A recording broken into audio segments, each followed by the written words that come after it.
This story is titled, I Ghosted My Ex 2.5 years ago. Now he tracked me down to make me raise his affair baby. Hey everyone, if you're enjoying these stories and want to support the channel, don't forget to hit that subscribe button. It helps me bring you even more awesome content like this. Now, let's start the video. OP starts by saying, back in 2015, I met James in college. He was smart and funny, and we clicked immediately. By 2019, we were pretty serious. I thought I had found the person I was going to spend the rest of my life with. So I worked my butt off at my factory job, saving every penny to buy him a ring. The plan was to propose on Christmas at his parents' house. I figured it would be the perfect moment, surrounded by family, all cozy and festive.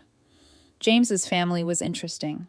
His dad, Max, was chill, quiet, respectful, and generally a good guy. His sister Sherry was nice too, super sweet and always supportive. But Jane, his mom, yeah, she hated me. No matter how hard I tried, nothing was ever good enough for her. She'd make snide comments about how James deserved better, or how I was just some girl with no ambition. James always brushed it off, saying, "That's just how my mom is." I didn't buy it, but I kept trying because I loved James and thought Jane would come around eventually. For Christmas, I went all out. I got Sherry a laptop for college because she'd been talking about needing one, a nice barbecue grill for Max, and an expensive scarf for Jane. Honestly, the scarf was a stretch for my budget, but I figured it might soften her attitude toward me. James was supposed to meet us there after his shift at the hospital, so I decided to go ahead and hand out the gifts. Sherry cried when she saw the laptop. She hugged me, saying it was the nicest thing anyone had ever done for her. Max looked genuinely happy with the grill, and even Jane managed a forced thank you for the scarf. For a moment, I thought maybe things were finally looking up, but Sherry started acting weird. She kept glancing at me, her eyes darting to Max and back like she was trying to decide whether to say something. Eventually, she pulled me aside into her room. Max followed, looking confused. Sherry was already tearing up as she said, "I'm so sorry. I didn't want to ruin this, but I can't keep it in anymore." I had no idea what she was talking about until she handed me a pregnancy test. I just stared at it, completely frozen. It felt like my brain short-circuited. "It's not mine," she said quickly. "I found it last month. James has been seeing someone since early in the year. Mom introduced her, and she's pregnant." She dropped the bomb like that. James had been cheating on me since early in the year, and the woman was someone Jane had introduced him to. Sherry said James begged her to keep it a secret because he was figuring things out. I couldn't even speak. My chest felt tight, my hands were shaking, and my vision blurred. Max put a hand on my shoulder and said, "I'm sorry. I understand if you need to leave." That snapped me out of it. I nodded, thanked Sherry for telling me, and squeezed Max's hand. As I walked out of the room, I glanced at Jane. She was sitting on the couch, sipping wine, completely unfazed. I didn't say anything to her. I didn't trust myself not to explode. The drive home was a blur. By the time I got back to my apartment, I was shaking with a mix of rage and heartbreak. I called my family and told them everything. My mom was furious, saying, "You're better off without him." My sisters were ready to fight James, but I told them to let it go. All I wanted was to move on. That night around 11 p.m., James started blowing up my phone. He kept texting, saying things like, "I can explain," and "Please just let me talk to you." I didn't answer. The next morning, I changed my number, deleted my social media, and started erasing him from my life. It hurt like hell, but I knew one thing for sure. I deserved better. After Christmas, I felt like I was in survival mode. Cutting James off wasn't just about avoiding his calls and texts. It was about protecting myself from everything he represented. I wasn't just heartbroken. I was humiliated, angry, and stuck, replaying every moment of our relationship, trying to figure out how I missed the signs. He tried everything to get in touch. He called from blocked numbers, sent emails, and even tried reaching out to my family. Every message was the same. "It's not what it looks like," or "You're misunderstanding everything." I didn't bother responding. What was there to misunderstand? He cheated, got someone else pregnant, and lied about it. End of story. I spent a lot of time with my family in those first few weeks. My mom, being the nurturing force she is, made sure I was eating and sleeping. My sisters were more direct. saying things like, "Girl, he's trash," and "He doesn't deserve a second of your time." They were blunt, but honestly, it helped.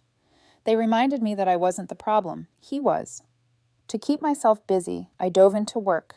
I started picking up extra shifts at the factory, not just to distract myself, but to build up my savings again.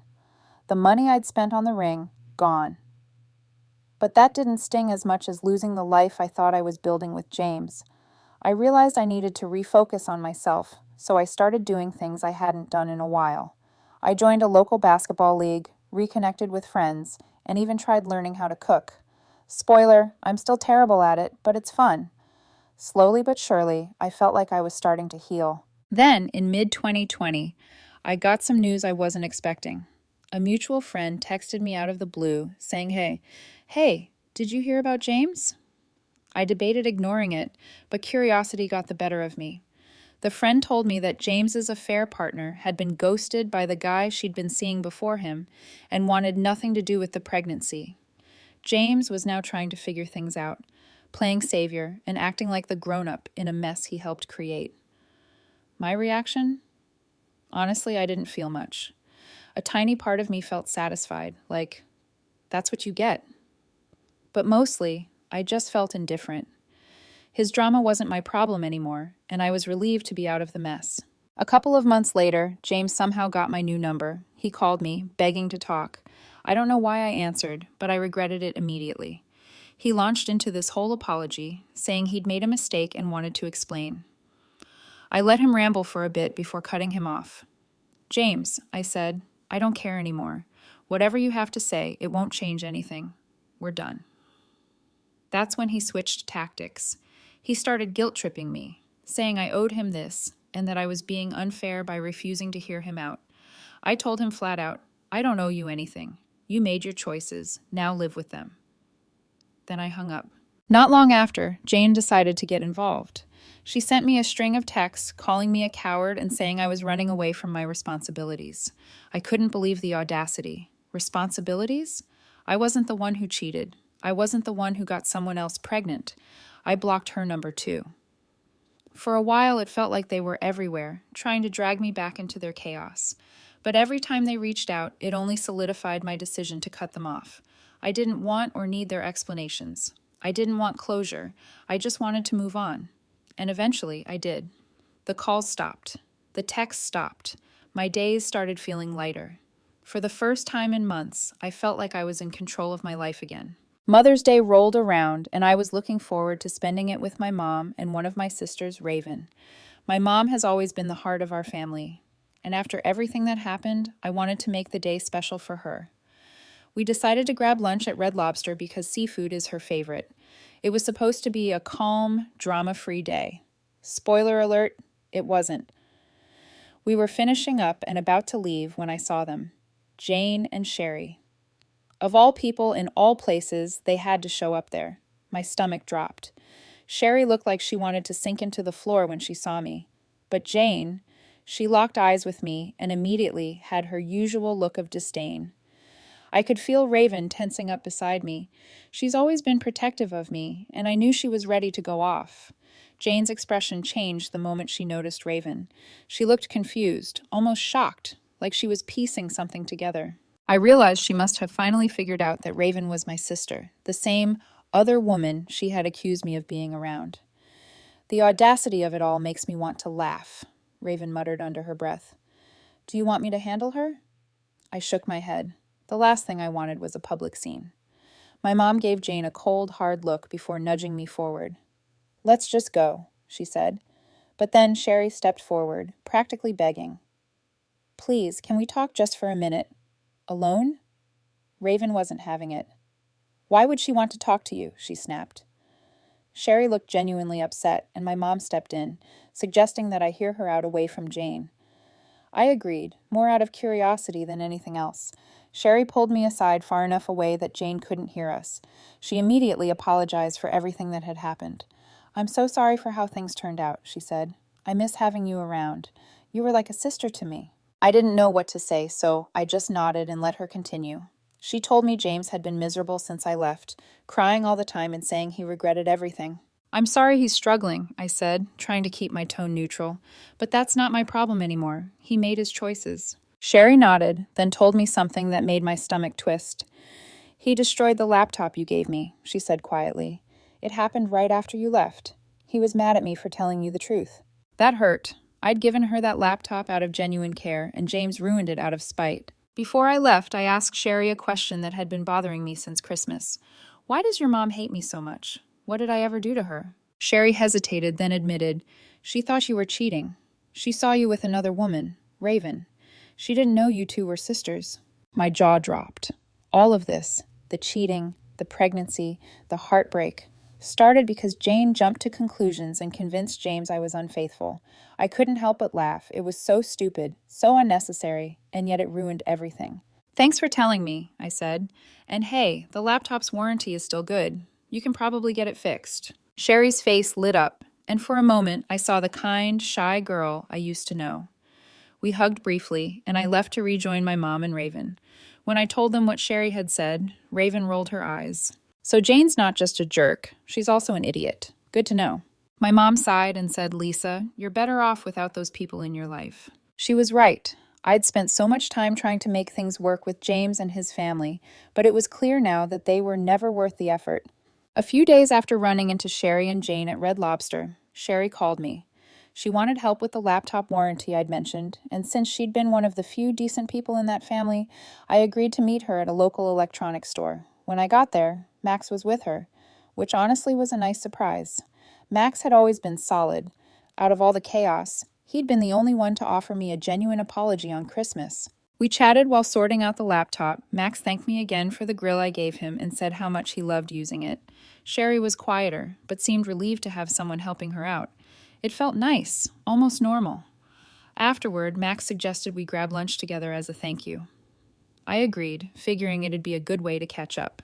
We went to a small restaurant nearby, and for the first time in ages, I wasn't thinking about James or the drama. Max talked about his plans to redo their backyard, and Sherry mentioned how school was going, though she was clearly still dealing with tension at home. It was a surprisingly good time. Then, just as we were finishing up, I heard someone call my name. I looked up, and there he was, James. My heart sank. He looked rough, tired, stressed, and like he'd aged years since I last saw him. Part of me felt sorry for him, but the other part was just annoyed that he'd shown up and ruined what had been a peaceful afternoon. Hi, he said, his voice barely above a whisper. He glanced at Max and Sherry, then back at me. Can we talk? I stayed seated and crossed my arms. What do you want, James? He hesitated, then stepped closer. I just want to explain. Please, I've been trying to talk to you for months. I sighed. You've got 5 minutes, go. He launched into an apology, saying he'd made a mistake and regretted everything.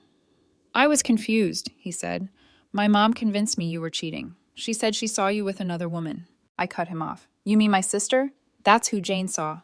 Raven is my sister James. If you'd bothered to ask instead of jumping to conclusions, we wouldn't even be here right now. James's face fell. I didn't know. I thought... He trailed off, looking completely lost. I should have talked to you. You just cheated, I said flatly. For almost a year, instead of trusting me, you lied, slept with someone else, and got her pregnant. And you expect me to care about your excuses now? His voice cracked as he said, I wasn't happy. I didn't know what to do.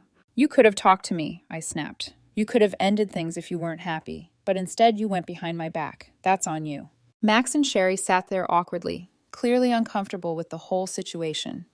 James started crying, which might have worked on me years ago, but not anymore. Please, he begged. I want to fix this. I'll do anything. I shook my head. There's nothing to fix, James. You destroyed everything. I've moved on, and so should you. That's when he dropped the real bomb. But my son, he needs a mother. He needs stability. I blinked, stunned by the audacity. Your son is not my responsibility. That's for you and his actual mother to figure out. Oh, wait, she left, didn't she? Sounds like a pattern. James flinched, but didn't argue. Instead, he looked at me with tear-filled eyes and said, Why are you being so mean? Mean, I repeated. James, I worked overtime to save for a ring because I thought we had a future together. I planned to buy a house so we could start a family, and you threw it all away. You don't get to call me mean for refusing to clean up your mess. He broke down completely, sobbing into his hands. Max finally stepped in and said, James, I think it's time to go. You need to respect her boundaries. James turned to Sherry, desperate for backup. Sherry, you understand, don't you? You know I regret everything. Sherry hesitated, then said, James, you're my brother, and I love you, but you made your choices. You can't expect Lisa to just forget everything. James stared at her like he'd been betrayed, then stormed out of the restaurant. I sat there stunned and exhausted while Max apologized again. I'm sorry he showed up, he said. You've been through enough, I replied. You and Sherry have been decent through all of this. That's more than I can say for the rest of your family. After lunch, I went home and told my family what happened. My dad laughed and said, Jane probably thought stirring the pot would solve her problems. Look how well that worked out for them. My mom just hugged me and said, I'm proud of you for standing your ground. You deserve better. I realized then that James's apologies didn't matter. I didn't need closure from him. I'd already given myself that by walking away. After that confrontation with James, I thought I'd feel something, relief, satisfaction, maybe even a sense of finality. But honestly, it felt empty. Closure wasn't what I expected. It wasn't neat, and it didn't magically make everything better. Instead, it just reminded me of how much damage had been done and how pointless it all was. A couple of days later, Sherry sent me a text thanking me for hearing her out and helping with the laptop. She said, I really miss having you around. You were like the sister I never had. That hit me harder than I thought it would. I told her I appreciated her honesty and that she didn't owe me an apology for James's mess. If anything, she'd been the only one in that family who acted with integrity. Hearing from Sherry made me reflect on how much I'd lost, not just with James, but with the parts of his family I'd grown close to. Max had always treated me with respect, and Sherry genuinely looked up to me. I didn't realize how much I missed having people like them in my life until that lunch. But I also knew staying in touch with them would mean risking James finding ways to worm back into my life, and I wasn't willing to let that happen. A week later, a mutual acquaintance reached out to tell me more about James. Apparently, he was still trying to contact old friends of mine, hoping they'd convince me to talk to him. He was struggling as a single dad, juggling work and raising his son alone after the affair partner completely ghosted him. I didn't feel vindicated hearing this. If anything, it just made me more certain I made the right choice by walking away. His life was his responsibility now, and I wanted no part of it. Then there was Jane. I'd expected her to double down on her hatred for me, but surprisingly, she'd gone quiet. I guess the confrontation at Red Lobster left her with nothing else to say, or maybe she realized how much damage her lies had caused. Either way, I was relieved to be free of her meddling. One thing James said during the confrontation stuck with me, though. He claimed he only cheated because Jane convinced him I was unfaithful. At first, I brushed it off as another excuse, but the more I thought about it, the angrier I got. Jane had been meddling in our relationship from the beginning, planting seeds of doubt and encouraging James to find someone better. But James wasn't an innocent victim in all of this. He made the choice to cheat. He made the choice to hide it. And he made the choice to try and lie his way out of it when he got caught. In the end, it didn't matter who was more at fault. Jane and James were both toxic in their own ways, and I was better off without either of them. That night, I sat down with my family and told them everything. My dad chuckled and said, Lisa, Jane was looking for any excuse to get rid of you. That woman was always full of it. Raven smirked and added, and yet you're the one who came out ahead. James is stuck raising a kid alone, and Jane's probably tearing her hair out trying to fix things. Meanwhile, you've got a clean slate. That's a win. My mom, as always, was the voice of reason. She hugged me and said, Lisa, I'm proud of you for standing your ground. You didn't let them manipulate you, and that takes strength. I thought things were finally done with James and his family. I had moved on, found peace, and was focusing on myself. But of course, Jane wasn't about to let things end quietly. A few weeks after the confrontation with James, I got a call from a number I didn't recognize. Against my better judgment, I answered. Lisa, it's Jane. Her sharp voice came through the line. I almost hung up right there, but curiosity got the better of me. What could she possibly want now? What do you want, Jane? I said, already annoyed. We need to talk, she snapped, as if she was the one doing me a favor by calling. It's about James and the baby. I sighed. There's nothing to talk about.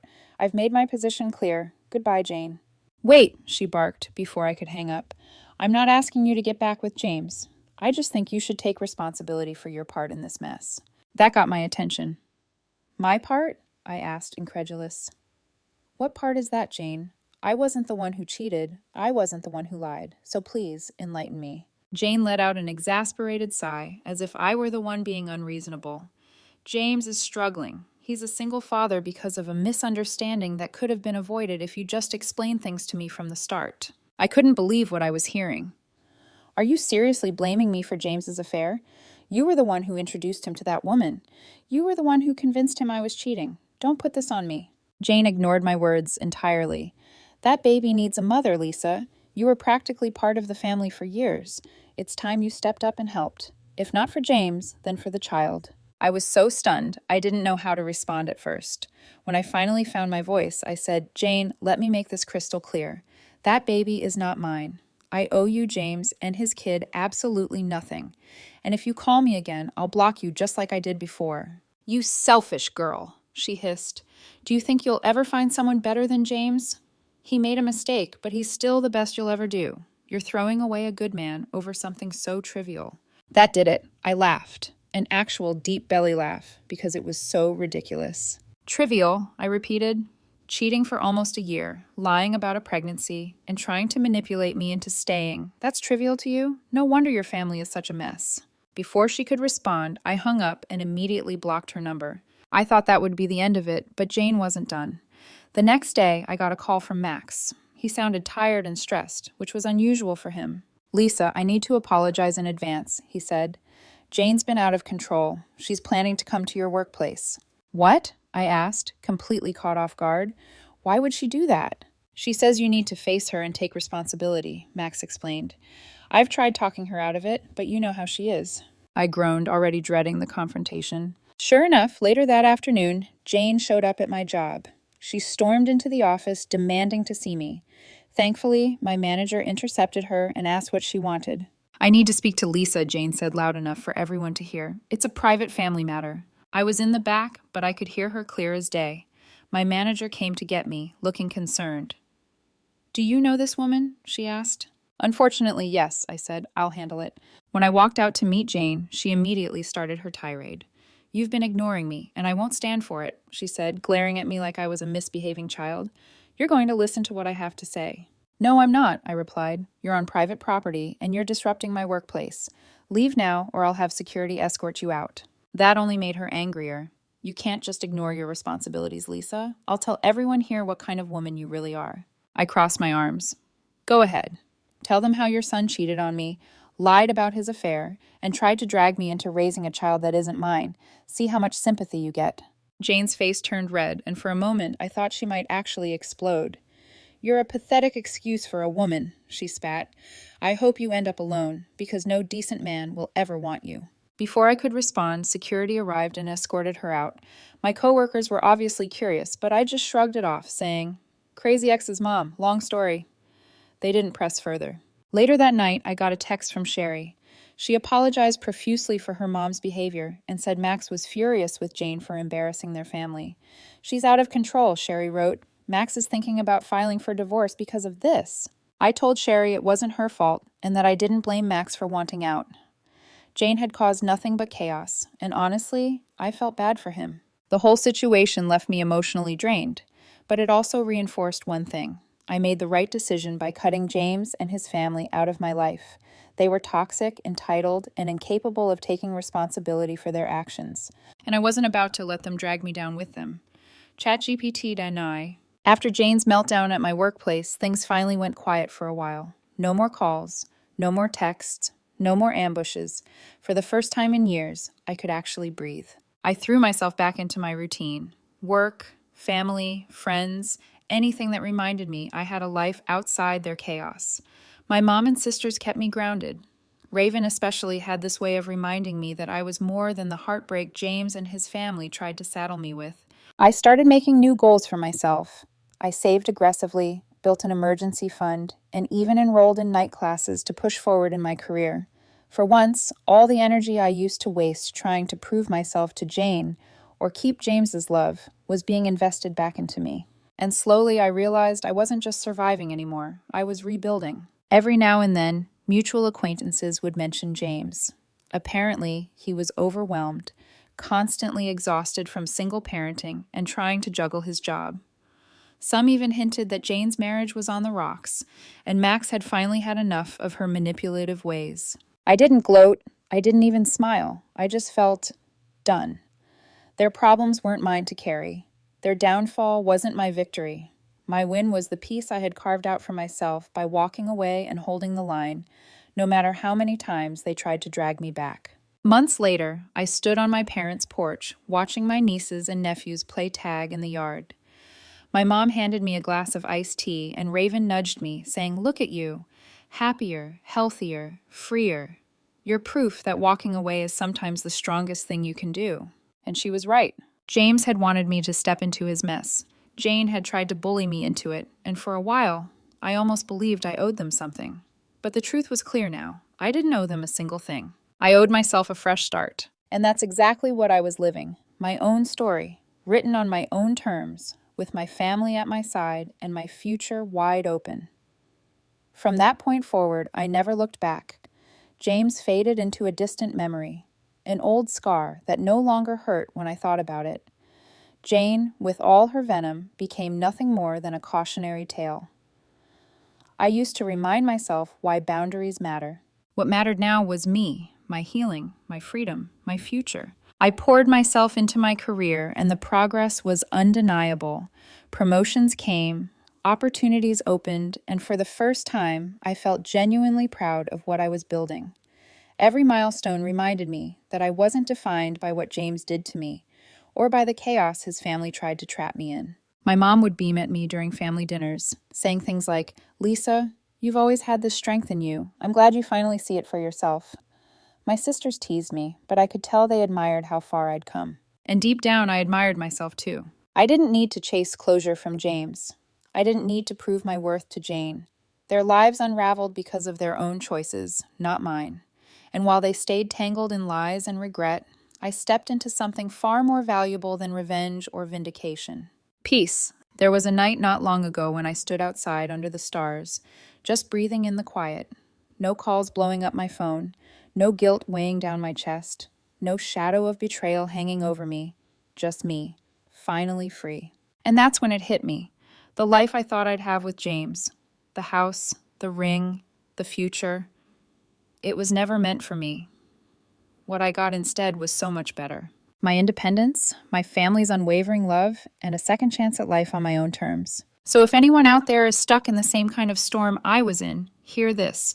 You don't owe the people who broke you a damn thing. Not your forgiveness, not your sympathy, not your future. Save that for yourself, because when you finally walk away and mean it, you don't just survive. You thrive.